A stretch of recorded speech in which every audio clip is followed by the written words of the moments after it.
Hello and welcome to A Gypsy's Kiss, the vlog. I'm Shelley Carney. And I'm Toby Eunice. Stick with us a couple of seconds and we'll tell you about the day Forrest Fenn hid his treasure.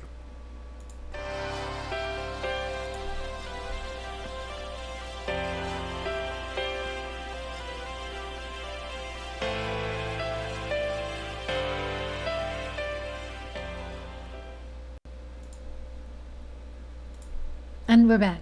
And don't forget to give us a like with a thumbs up. Share our video with your friends and let them know we're live right now. And subscribe by clicking on the subscribe button and then click on the bell to receive notifications when we go live or when we release a new video. Jimmy Fast is in. And now it's time for housekeeping. Thank you to our moderators, Jimmy Fast, Joe Lewicki, Jason Eunice, Brian Eagle, and Eric Schmidt. These gentlemen are here to protect our chat room and keep us safe and the conversation running smoothly. Our presentation today will be followed by an open Q&A, and that's when we'll go to the chat room and say hello to everybody and read all of your questions. So. And we do have a giveaway today. We're giving away a Fenn Searcher coin. And I have a really, seriously, no, this time really is tough. You will not get this one. So I'm really confused about the date here. Why? What's the matter? Oh, gosh, that's wrong. Wow. Didn't manage to change that. It's not Thursday, nor is it the 12th. Well, and I think the rest of them are that way. So ignore the date and the thing down at the bottom. It's not the chapters. We're not Thrill of the Chase. It's not book club. We're really confused. Dazed and confused. I must have been asleep when I did this. I think so. So stick around for the end of the show so we can do our giveaway. Like I said, a Fenn Searcher coin. The trivia question will be, what day is it really? What day is it? Yeah. All right. So let me tell you why we're here. And we're for book club. It's not. Yeah, it's definitely not for book club. So ignore that. We're here because I'm a visual person, and sometimes I need to transcribe my visual imagery into words that make sense to other people. And so a lot of times, although it's hard for me to write, it's painful to write. Sometimes I just have to do it. And several months ago, I decided to start writing a story, and the story was intended to be like a chapter in Forrest Fenn's Thrill of the Chase. And it was a chapter that was left out, and it was left out for, as you'll see in just a few minutes, for obvious reasons. But I wrote the chapter that should be entitled "The Day Forrest Fenn Hid His Treasure Somewhere in the Mountains North of Santa Fe." And I need you to know, and I need anybody who sees this video afterwards to know, that Forrest had nothing to do with this. This is my writing, although it is written in first person and his voice. It is not his. They are not his words. They are my words as I wrote them, and I'll read them as if they were my words, and just kind of in a fictional way.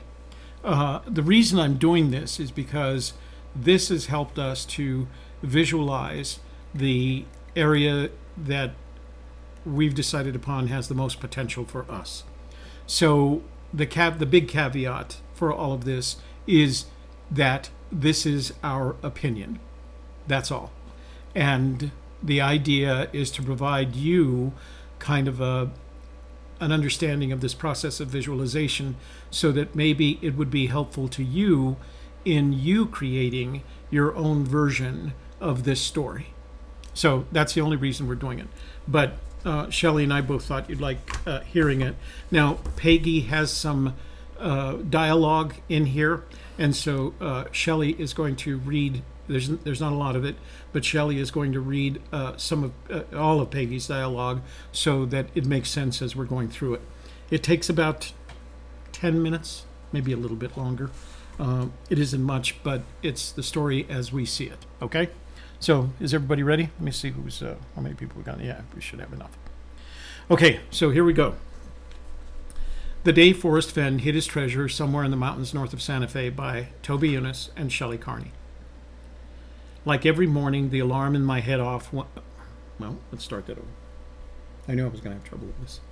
Like every morning, the alarm in my head went off at 6:30 a.m. It's like that when you're old. It was summer, so the morning light was already trying to sneak its way past the curtains and into our bedroom.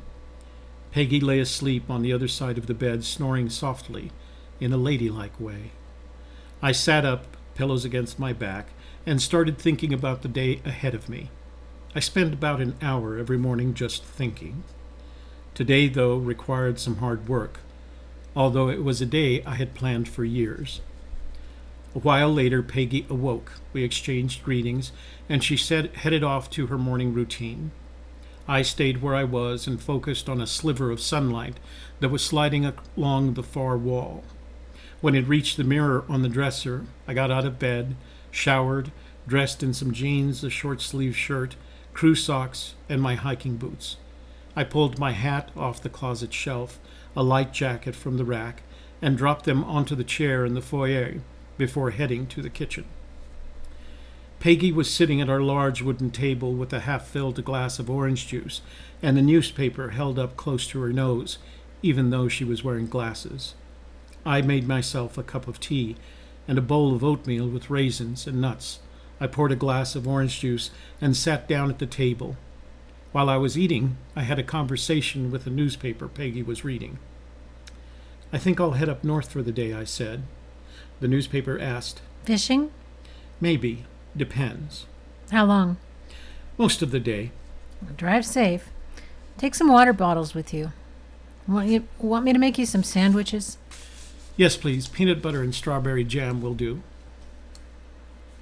Okay, give me a minute. Finishing my breakfast, I put my dishes in the dishwasher and kissed the top of Peggy's head. She turned from the newspaper long enough to make a kissing sound aimed in my general direction.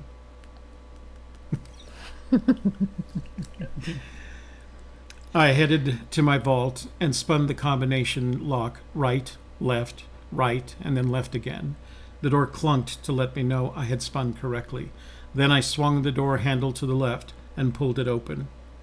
The beautiful chest sat on the wall-long shelf in the far corner. I opened it. It never got old, looking down at all that treasure I had accumulated over the years. "Are you ready to start this last adventure?" I asked. I waited a moment for an answer, closed the chest, wrapped it in canvas, and tied it with a leather thong. I pulled a heavy canvas backpack over it and stood it up on the shelf before pulling the backpack straps over my shoulders. I walked it out to the sedan, lifted the back gate, and turned around to let the backpack slip off my shoulders and onto the deck. I covered it with a surplus olive drab wool blanket that had seen duty at every family picnic in the past 10 years and had the scars to prove it. Closing the gate, I headed back to the front door, but Peggy was waiting for me on the porch with my hat, my jacket, and a colorful wicker basket we had bought on a vacation in Guatemala. It held a couple of sandwiches, several water bottles, and a small bag of Fritos.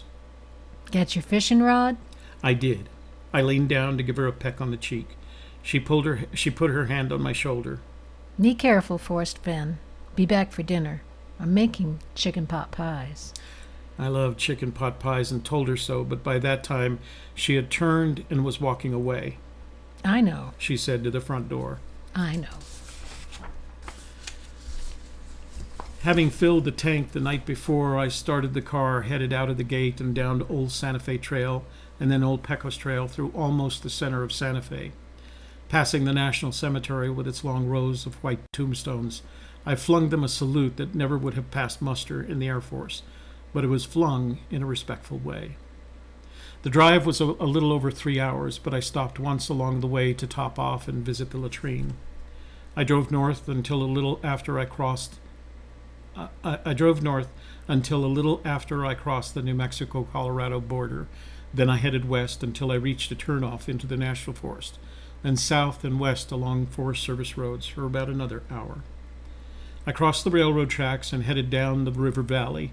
Up to this point, I hadn't had to use four-wheel drive, but I was about to ford a river, a small one I had crossed dozens of times, and at this time of the year I knew it wouldn't be a problem. I switched into four-wheel drive, headed down the steep bank, crossed the river that never got deeper than the bottom of the rims, and pulled up an equally as steep far bank.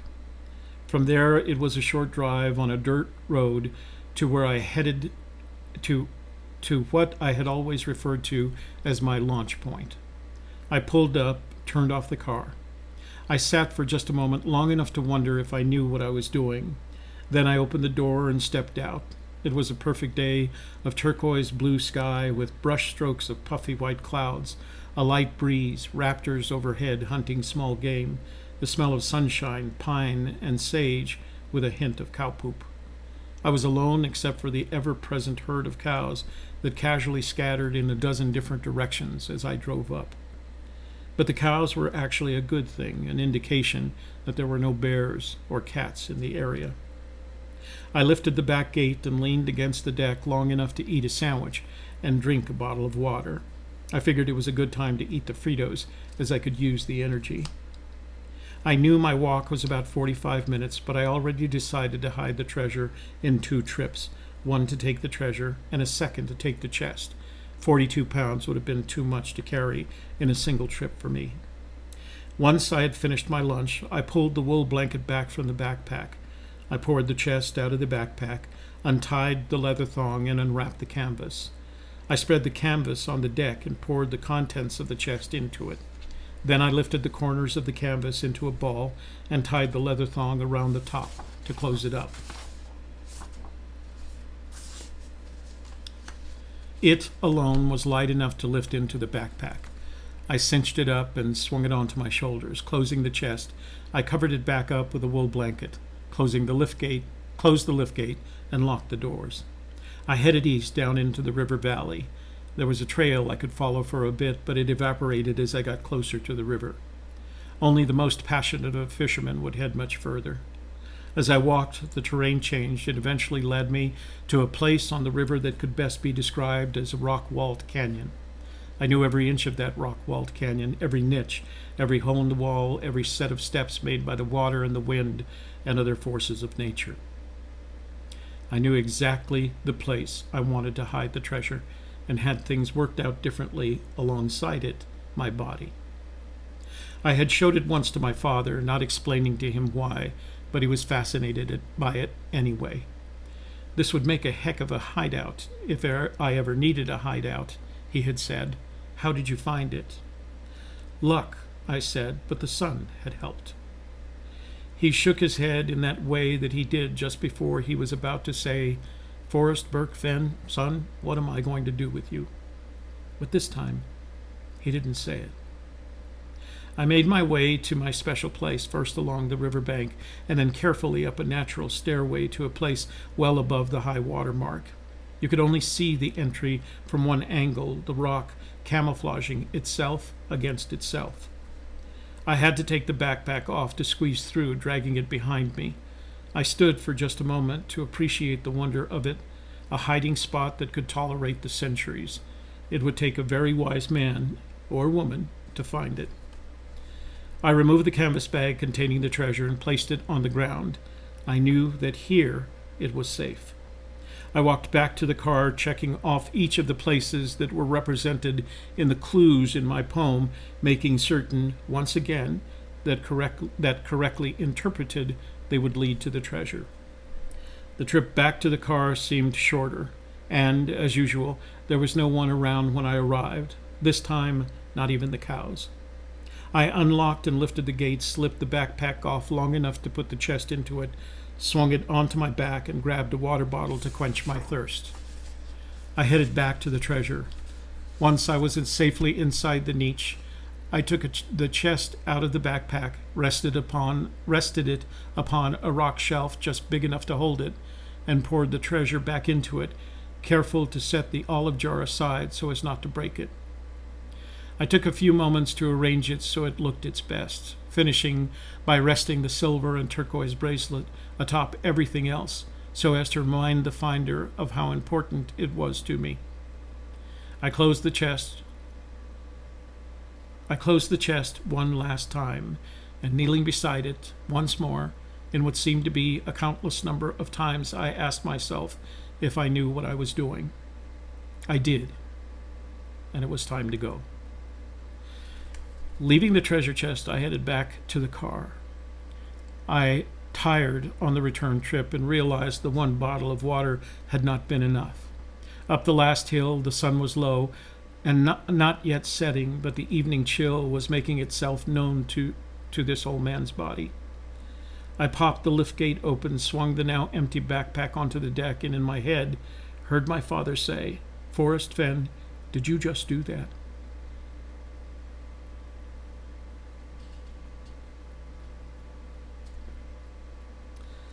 I laughed back at him and said aloud, "Yes, Father."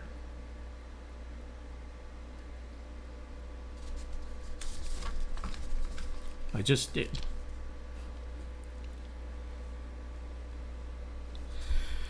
The drive home was uneventful, and I finished my second sandwich on the way. I had to make a stop to top off and visit the latrine. I arrived home with the setting sun leaving the sky and yet another trite New Mexico sunset. I parked, headed for the front door, and opened it. The smell of baking chicken pot pies greeted me. Peggy popped her head around the door to the kitchen. Peggy popped her head around the door to the kitchen and asked, "How was the fishing?" "It was too nice a day to waste on the fish," I responded. Slightly confused, but with more important things to think about, she headed back into the kitchen and told me to wash my hands before I sat down at the table. I did as I was told. Those may have been the best chicken pot pies I had ever eaten, and I told her so. After dinner, I retired to my study, sat down in my favorite chair, and contemplated the satisfaction of having done what I had promised myself long ago I would do. That, to me, was a very relaxing thought, and eventually, right there on my favorite chair, I fell into a deep and dreamless sleep. So, there we are. That's our story, and we're sticking to it. Okay, so let's go to live chat. So we're going to start chat. If you have a question that you want to highlight, you can use the super chat button at the bottom of the window and make a donation to our project if you'd like. But you can do it for as little as 99 cents, and we're not going to leave any questions behind because we're like rangers. We don't leave anybody behind. And then, let me see. I think that's it for now. Do I have anything else? We can go to chat. So I'm going to transition to full screen. And let me make one change here.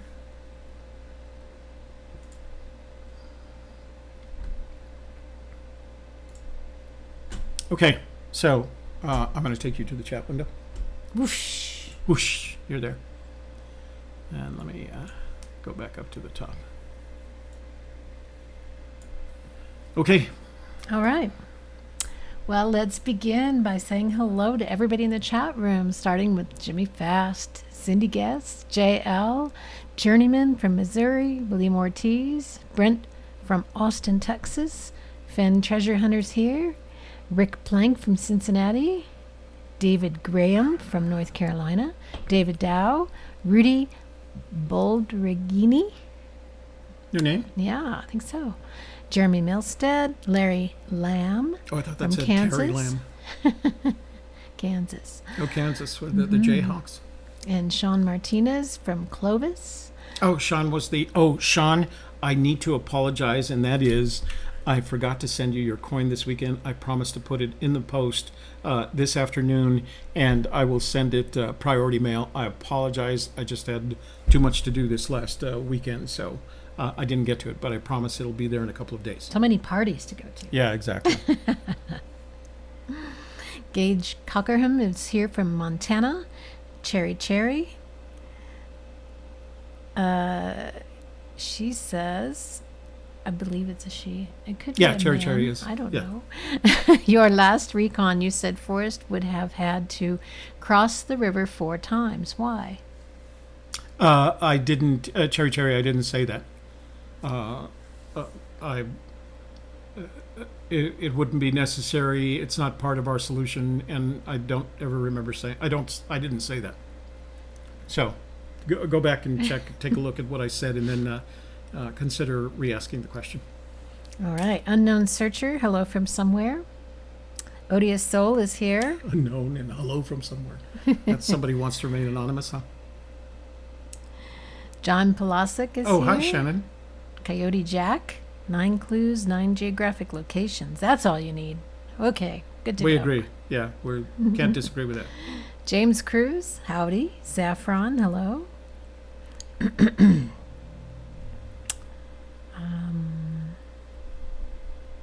I'm at the bottom. Okay, scrolling down. Yeah, we don't have a lot of stuff today. This will be a short show. James Saffron Cruz. is from Okay. Kansas as well. James Cruz is traveling from Florida to Santa Fe.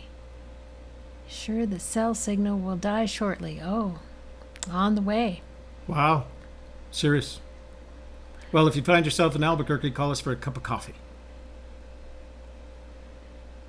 Jeremy Milstead missed, apparently, that you said you wrote this. He was wondering what was going on. Yeah, I did, Jeremy. As I said at the beginning of this, that it is in Fenn's voice, but it is my writing, my words. Time to consider your next career as a novelist. Yeah, yeah, You'll never sleep again. yeah, exactly.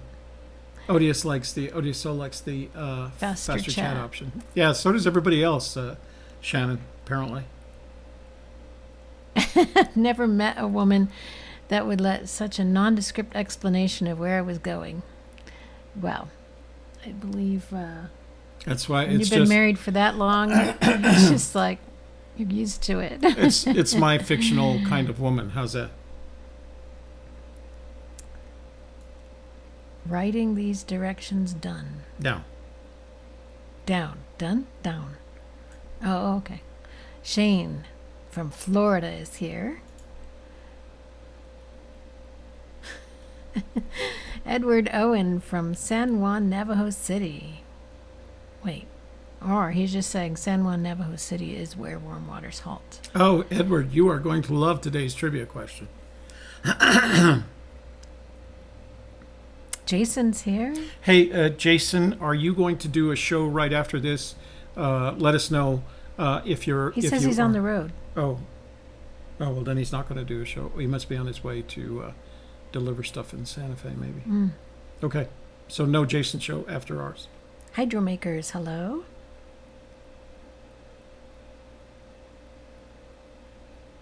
And I'm at the bottom again. Scrolling up.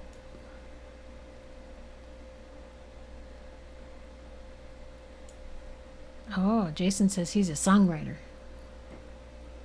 Oh, no, he says you're a songwriter. Yeah. Yeah. Toby wrote a song. And, in fact, it was published and performed by someone almost famous. Kind of famous at the time, anyway. At the time. Yeah. Here's your next trivia question. Find out what that song was. Name the Outlaws. Ah. Cindy Guest says you nailed it. Thank you, Cindy. Toby Mary wrote Green, it. Okay. Toby wrote it to help understand that day. Bravo, love it, says Mary Green. Thank you, Mary. Bill Kaiser says, great job. Thank you, Bill. Journeyman says, too much talent in your family. And we're very grateful that there is Journeyman. Dan Amich, do you think? Am I saying that right? Yeah. Nicely written and read. Blue jeans and hush puppies again. Do you think he was referring to the food or the shoes? Well, I put him in hiking boots today. Yeah, but in the book, we think it's the shoes Yeah. because he likes comfortable shoes, and who doesn't? Cherry, Toby, you are a writer. Come on now. No, Cherry, I'm a storyteller without the necessary patience to be a writer. And Shelley can tell you, it's literally painful for me to write. If I could tell a story, I'm much better off. I thought this was important to write down. There's a couple of reasons. I had enough time to do it, even though I stayed up till 4 o'clock this morning editing it. And I thought it needed to be told in a precise way rather than a storytelling way. So we will post a link to the story, so that if you want to, and I don't know why you would want to, but if you want to, you're welcome to download it. And we will also post it in its entirety on our blog. So if you need something to help you go to sleep at night. All right. And Wayne House says hello, and the treasure's in Colorado. Fenn Treasure Hunter says, great story. Thank you, Fenn. See you tonight. So, quick break here. Fenn Treasure Hunter, Jason Dent, has asked me to co-host his live show at 7 o'clock this evening. You can find him at Fenn Treasure Hunter, but when I post this, I'll add a link to his channel so that if you wish to subscribe, you're welcome to do that. It should be a lot of fun. I've never been asked to co-host before, so I'm looking forward to the opportunity, and I'm glad that Jason asked. So make sure you tune in to us at 7 p.m. this evening, Mountain Daylight Time. On Jason's channel. On Jason Dent's channel, on Fenn Treasure Hunter's channel. Let's see. Ron Leake is here. Anthony Estrada, hello. And Chad Robertson from Utah. A lot of new names, huh? Mm-hmm. Anthony's from Cincinnati. Jeep Girl Jody's here Jeep from Girl. Colorado. Hi, Jody.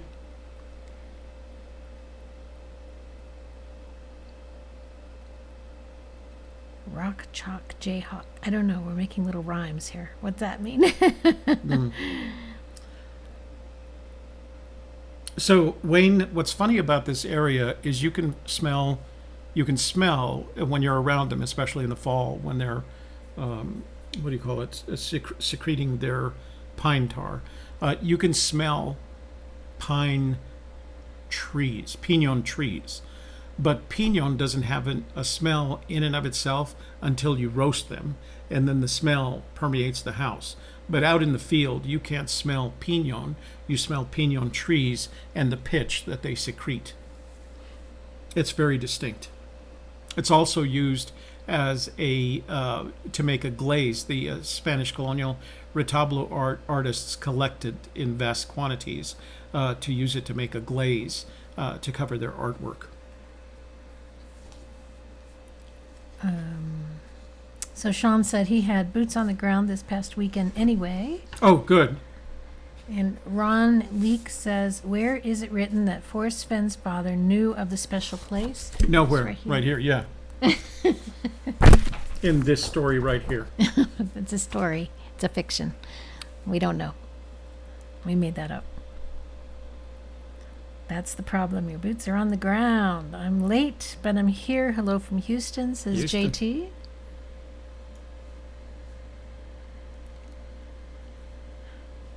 I'm at the bottom. And Sean Martinez says, I agree with your solution that it was a day trip north of Santa Fe from his home and back again. There are lots of people that do, but there are also lots of people that believe he could have made a similar trip leaving, say, West Yellowstone or Cody, Wyoming, etc., etc. So this is just, like I said, our version of the story. Iowa. Oh, it's Virgil. Virgil. Mm-hmm. Where are we? Let's see. Lost. I know it's there. Anthony Estrada, Okay. right there. So Anthony, no, these are not directions from Forrest, as we said at the beginning that you missed. These are this. I wrote this story. I wrote it in Fenn's voice, but it's my story. So it's complete fiction. John Pelasek says, Forrest Fenn says two can keep a secret if one is dead. Do you think he could have waited for a 2010 release date of The Thrill of the Chase because someone in the know was still alive?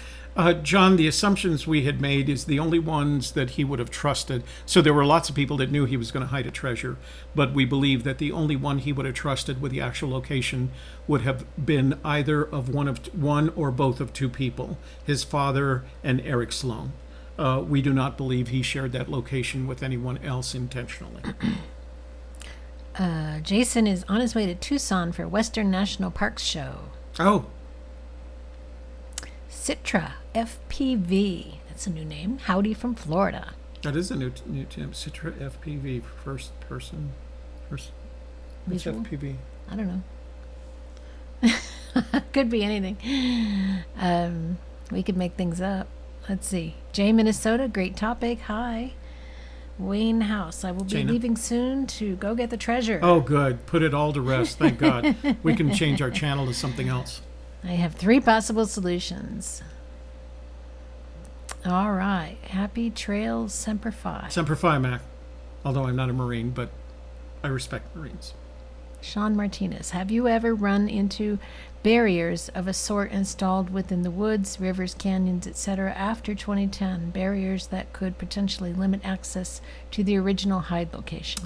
Yeah, we have run into barriers, but they were there for a very specific reason. Let me give you an example.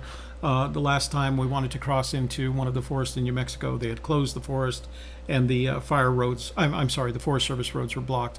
But because of our position on the matter of the treasure not being on tribal lands, on private lands, on certain national park assets like the national monuments, Chaco Canyon is example, Mesa Verde. We don't run into barriers. In the current location, there is a barbed wire fence that's there for a perfectly good reason, and it's to manage the cattle. But there's a gate, and the gate is, as long as I've been through there, always open. So we don't intentionally cross barriers. That's part of the chase. So. Well, Coyote Jack says this topic is a huge piece of disinformation. Oh, Coyote Jack. Well, you know what? Take it or leave it. You can do whatever you Well, you that's can why we ignore gave it. you the Yeah. caveats that this is a piece of fiction that we wrote. Yeah. And we told you in the lineup, and we told you before we started the story, and we've told you several times afterwards. then, So yeah. we never said it was the way things were. It's our story. Just helps us in our search, and we suggested and suggest again that you write your own story that helps you in your search. Do not go anywhere dangerous, says Jimmy Fast, and we agree. We agree. What nationality is Forrest? He's an American. Says Cherry Cherry. Yeah, I don't know what. I thought there was a conversation on Mysterious Writings about his background, but he's Heinz 57 American, probably European, of European descent. But he talks about his grandparents living in Texas. And Right. Yeah, he goes So, back a couple he's a of Texan. more than a couple generations. Yeah. I bet Forrest would like to see this video. I wonder how much you got right. Boo! Says Yeah, JL. no. Forrest doesn't watch our videos. I don't think. Jimmy Fast says he's Irish. Anthony Estrada. I'm new to all this. Where are you? Anthony Estrada. Oh, okay. I'm new to all this just in the past month. Well, Anthony, although you're probably past the point of being useful, there's a video out there called "If You're New to the Search, Watch This Video." That'll help you get started and get you off in a good, strong way for research. And you're talking about some more tomorrow night, aren't you, on the panel? Tonight with Jason and tomorrow night. Okay. So make sure you watch those. Really helpful. Jason Dent, like me, had noticed that there was a new influx of searchers into the community, so we're going to address that tonight, and then we're going to address it again tomorrow night on our panel session. Most of the draft flows down the mountain from the trees. Yep, Pinion sap varnish. that's Jason. That's they use it to make Oh, the Ben varnish Treasure state. Hunter says Rock Chalk Jayhawk is the University of Kansas rally call. Oh, so the only reason Okay. I remember the University of Kansas Jayhawks, or is it Kansas State Jayhawks? Am I confusing the two? University of Kansas. Is they recruited the only basketball player that was ever recruited by a college team from St. Michael's High School was a gentleman whose name was Nick Pino. And Nick was 7 feet 2 inches tall. Yes, I said 7 feet 2 inches tall. Giant. And he didn't much have to play basketball. You just had to wait until he lumbered down the court, stood under the basket, and then somebody would. I didn't play basketball. I played football. And somebody would throw him the ball, and he'd reach up and put it in the basket. We once beat a team from Mora, New Mexico, which was a small Very town, small. very small town in Yeah. high school. And the team, we beat them. Although I shouldn't say we won the game, 90-10, and he had scored 80 of the points. But he was recruited by the Kansas State Jayhawks, and what the Jayhawks found out is just because you're 7 feet 2 inches tall doesn't mean you know how to play basketball. So he made it through his freshman year and never survived getting onto the varsity team. So, but look it up, Nick Pino. When I used to come back to visit Santa Fe for whatever reason while I was in the traveling, I would, if I went down to Fiesta, he was always around Fiesta, and you could see him standing literally, not just head and shoulders, but waist, head, and shoulders above the crowd. Look him up, Nick Pino. Get it? Look him up. Look him up. All righty. Bill Cross is here from Texas. Hey, Bill. Chatter says, hola. You know what? We get a lot of people from Texas. New people from Utah, though, I noticed. I am. Wow, great story and story reading. Mary Green, Rock Chalk Jayhawk. She's telling us too. Yeah. Cherry, why is Forrest not interested in his own family's history? I don't know, Cherry. First of all, that's a why question. Be careful with them. And secondly, I don't know. I think that's a question you could write Forrest and ask him. I would have to make an assumption about whether or not he is. I'm sure he only knows the answer to that one. And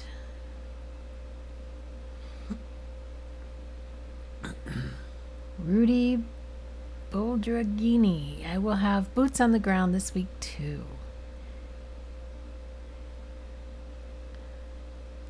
EC does it good.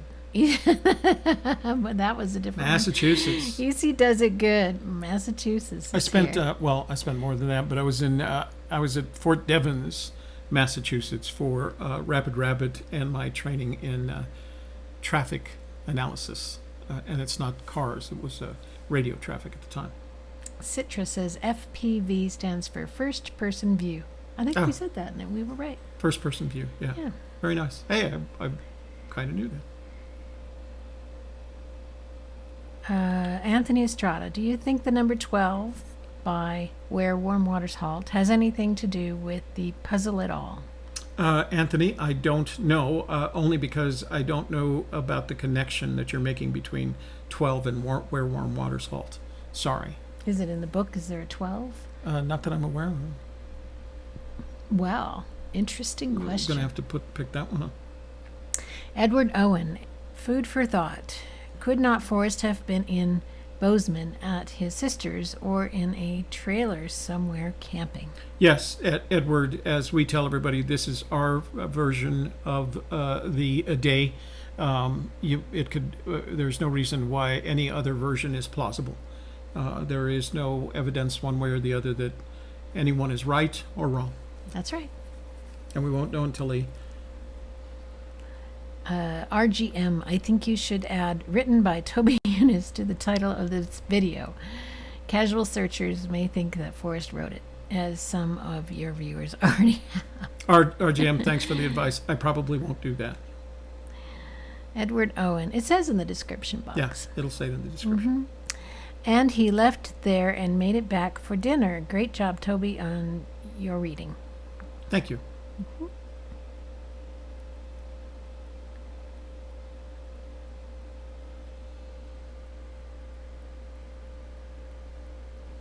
I don't know what that... The ladies in the Jeep who went to visit Forrest. Forrest in a good spot, too. He said those girls would just take up the countryside trying to figure out where they had been. Don't know. Wayne, you're going to have to give us more information on what you're trying to say. Cherry, I think it's a great way of using your imagination, and Forrest says you need to use your imagination. That's the way we see it, Cherry.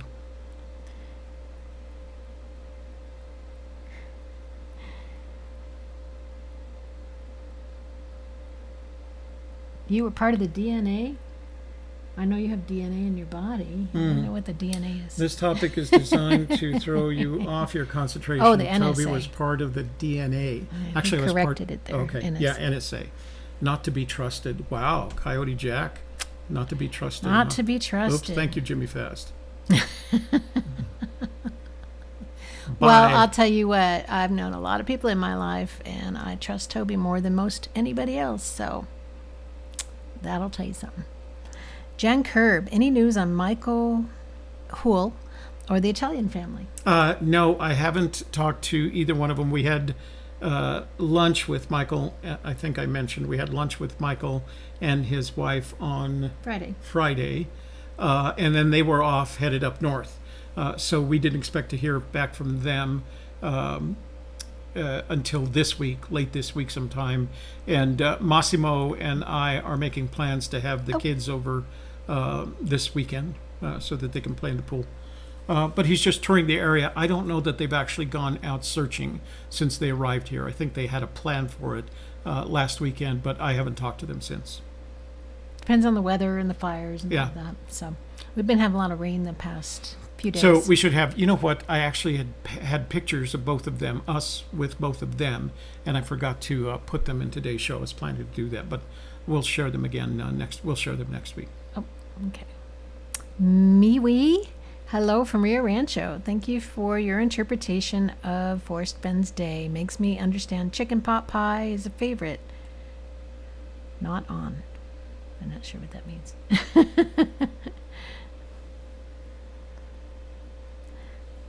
Does this mean that you are shifting your search to Colorado, or are you purposely trying to throw other searchers off the scent? Well, so of mine. You're making an assumption that we're transitioning our search to Colorado. That's not true. And secondly, I find that kind of offensive that you think we're intentionally throwing people off the scent. You have your own scent. You follow your own scent, follow your own nose to the treasure. This is ours. I'm not trying to do anything except read a story that I wrote. And it's a very offensive story, apparently. Apparently. Okay. Oh my goodness, I was stationed there at Fort Devens for 4 years. My daughter was born in Massachusetts. Cool. Yeah, I was there for the Army Security Agency. It was my first Army Security Agency assignment. I wasn't there very long. I was there for training before I moved on to other training.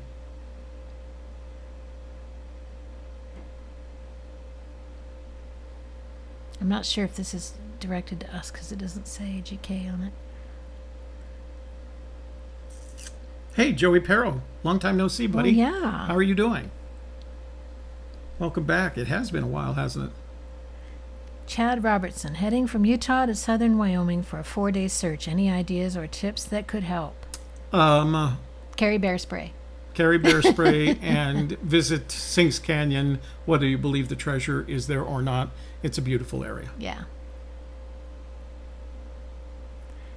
Sean Martinez recently encountered video cameras in a remote location, the middle of nowhere, within the canyon down portion of a solve.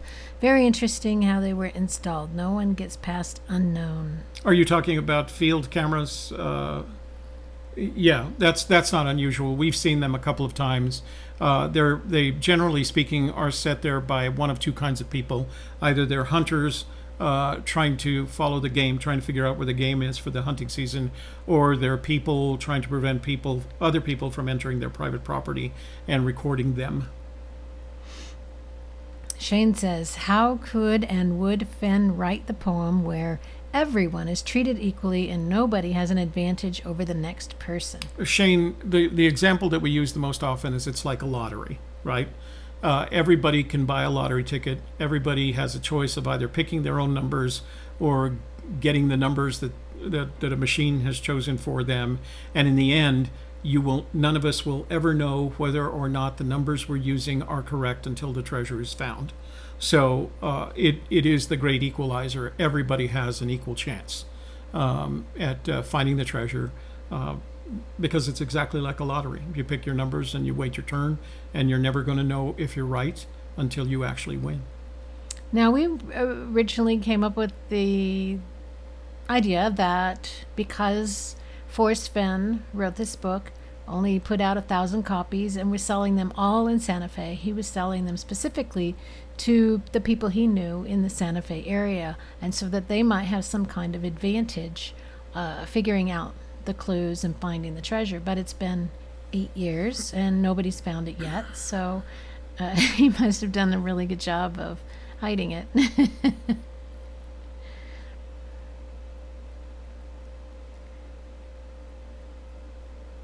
JL, I think you should write my story of boots on the ground. Please include bears, raging rivers, snow, hail, and rain. Ours are much more pleasant, Jay. I think you're going out at the wrong time of the year. There's a video two women got an interview with Forrest. They were a Jeep. She had another video with a friend. Wayne, I'm sorry. I just can't comment because I don't recall the video that you're talking about. Next to warm waters line in the end of that sentence, there is a 12 that aligns with it almost evenly. I'll have to take a look at it, Anthony. I haven't seen what you're talking about. Citra says, did Forrest not say that once you have the correct solve, you will be able to go right to the treasure? Do you believe this means that it is possible to solve the poem without ever going in the field, and that looking for things while in the field means you haven't done enough research? Let's see. He says you're not going to find it on a spring break or on a picnic. It makes it sound like you need to go to that area several times. Yeah, I don't think you can solve the clues in the poem without boots on the ground. I don't see how you do it. Having put boots on the ground as many times as I have, I don't see how you do it. I think you have to make. I think you can visualize them. I think you can conclude that you've solved the riddle in each case.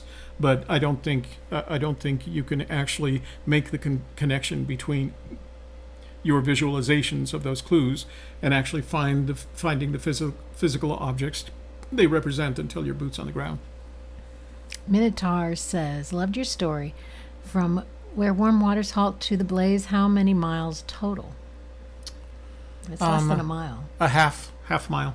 Yeah. Virgil Kane, am I wrong, or did Fenn still have his plane at this time?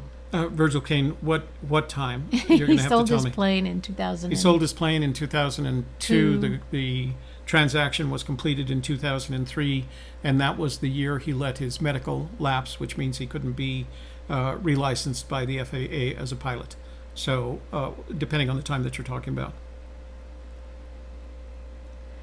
Shane says, you don't need to know local knowledge or history, but geography would help, but even that is not necessary. What are we all missing here? Good question. That's a good question for all 350,000 We're missing the treasure. people. Okay, Fenn Treasure Hunter has to get to a meeting because he is, after all, a first sergeant. Yeah, he's the working man.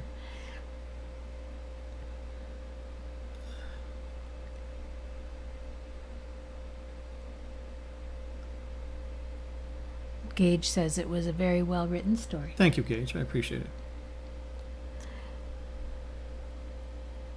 Seamonkification. AGK, I've often wondered how active members of the intelligence community haven't been able to find this using the resources they have available to them. Why do you think this is? Because it's illegal. And yeah.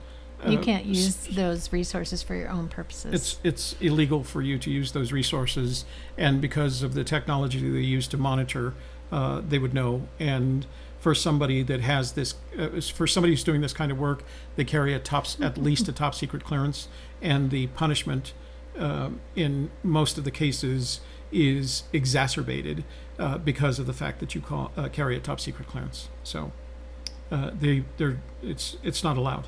And you'd get caught. David Dow says, do you think flying your drone in the area you want to search could scare away bears before you get there? I don't know. Well, I can tell you that when we sent the drone up, after 100 feet, you don't hear it anymore. Yeah. It goes from being a loud mosquito to you can't hear it anymore. Yeah. So I don't think it would scare a bear. Drones, unless you're using a pretty good sized drone, I don't know. They just don't make enough noise to be scary to anybody. Yeah. And then even worse, if the bear could hear him, he'd look up and not find it. So I don't know And what he would do. then you have to be in an area where you're allowed to fly drones Right. as well. So there's a lot of ifs.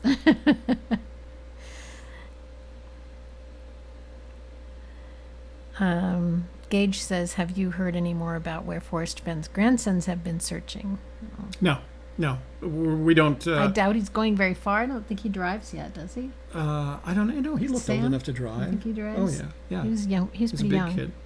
I know he's very tall, but Yeah. I didn't know if he was old enough.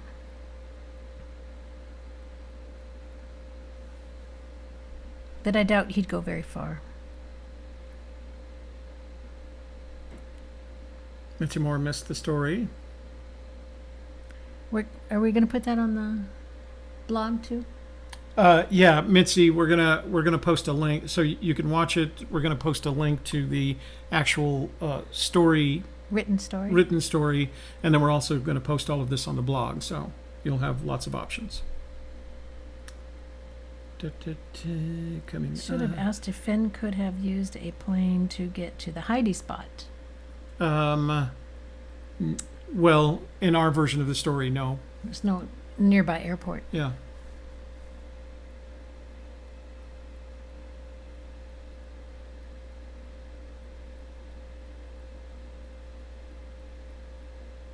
Speaking of barriers, Bill Kaiser, do you think Finn would have hidden the treasure on the other side of a cattle fence on public land?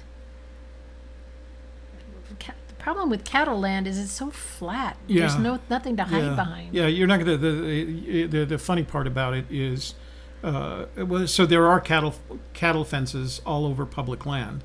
The difference with the cattle fences on public land is they can't keep the gates closed, so they're always open and they're very well marked. So that's the first thing. The second thing is what Shelley said.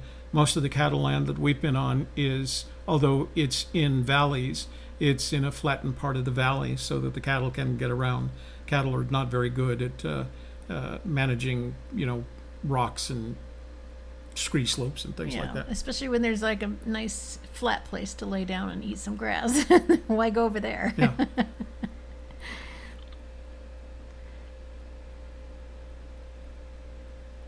Really good job, Mr. Eunice. Thank you. Again, there's a caveat. Forrest had nothing to do with the story. It is our story. I wrote it. Shelley edited it, and it's not. There's no Forrest in it except the name.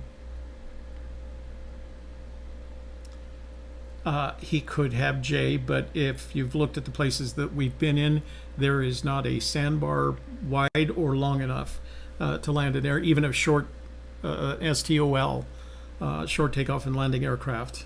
This keeps coming up. I was thinking maybe he hid it on land he purchased.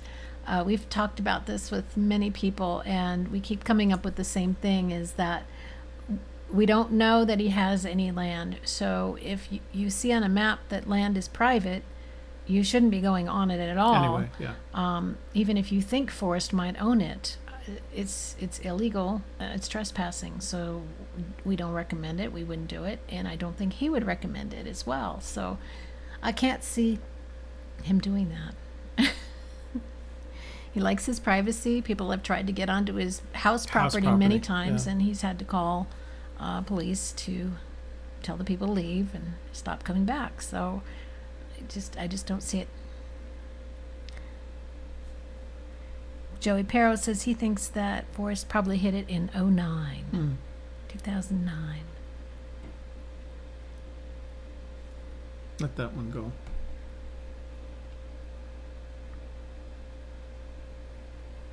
Smedley Butler, that's a new name. Cattle gates stay shut. Again, we can only speak from our experience.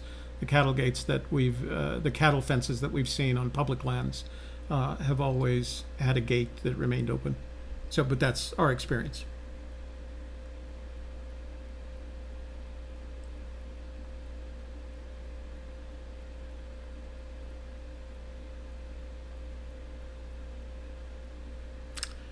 So, Mitzi, the Denver parking lot comment came in the preface for Once Upon a While. The Arizona comment came as the result of someone quoting Douglas Preston on one of the blogs. I don't think there is a citation associated with it other than hearsay on a blog. So, but the Denver parking lot comment was in Once Upon a While. Okay, that's all. Look at that. Yeah, we got through it. Okay, we're closing the chat window, guys, because we reached the end of the chat. And let's see. What else? Is that it? Giveaway. Giveaway. So our giveaway today, let me transition over to this. So here's our giveaway. It's a Fenn Searcher medallion. Because it is, after all, a treasure hunt. Answer in the comments box below. Only your first entry counts. Jimmy Fast. You can't answer 10 times, guess 10 times.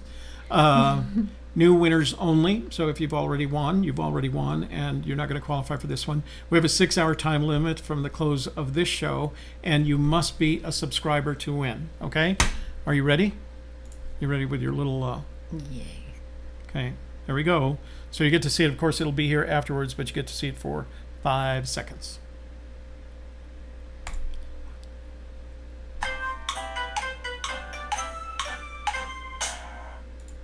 Nice. Yay. So I told you I was going to make it a little harder this time because you guys kill me with the answers right away. All right. So okay. That's it for today. Thank you for being here, for all of your great comments and questions. Thanks again to all of our moderators for being in the room, keeping us safe. And make sure you give us a thumbs up, subscribe, and share our videos with your friends. Toby will be featured this evening on the Fenn Treasure Hunter channel at 7 o'clock. And then we'll be back again tomorrow with something really cool. It's interview skills. Toby's going to be doing a little workshop seminar about interviewing at 1 o'clock tomorrow. Yeah, it's for the Fenn treasure hunters the Fenn tubers that want to improve their interviewing skills. Not that they don't already have amazing interviewing skills, but the other reason is that I had promised myself for a long time that I would put up this video. It is really not Fenn treasure related, but we want to put it up on this channel so that we can share the information. So that's at 1 o'clock tomorrow. And then tomorrow evening at 7 o'clock, we've got a panel with a special guest. Copper. From Alaska. Check that out tomorrow evening. And of course on Thursday we'll have our regular book club at 1 o'clock. And we're continuing on with the My War for Me and the Thrill of the Chase. And that's going to be part 5 of 7. So make sure you tune in for that as well. And Friday, another It's All About You. Number 5. Yeah. And I hope you watched last week because we had Massimo Santini from Italy as our guest for It's All About You. Great interview. Yeah. We had a lot of fun with him on Thursday, getting to meet him and going to lunch. So. Meat eater. Doesn't like veggies. That's okay. And that's it for today. Thank you for being here. And for A Gypsy's Kiss, the vlog, I'm Shelley Carney. And I'm Toby Eunice. Thanks for joining us. We'll see you this evening at 7 o'clock. Well, I will see you this evening at 7 o'clock on Jason Dent Show. Have a good day. Bye-bye.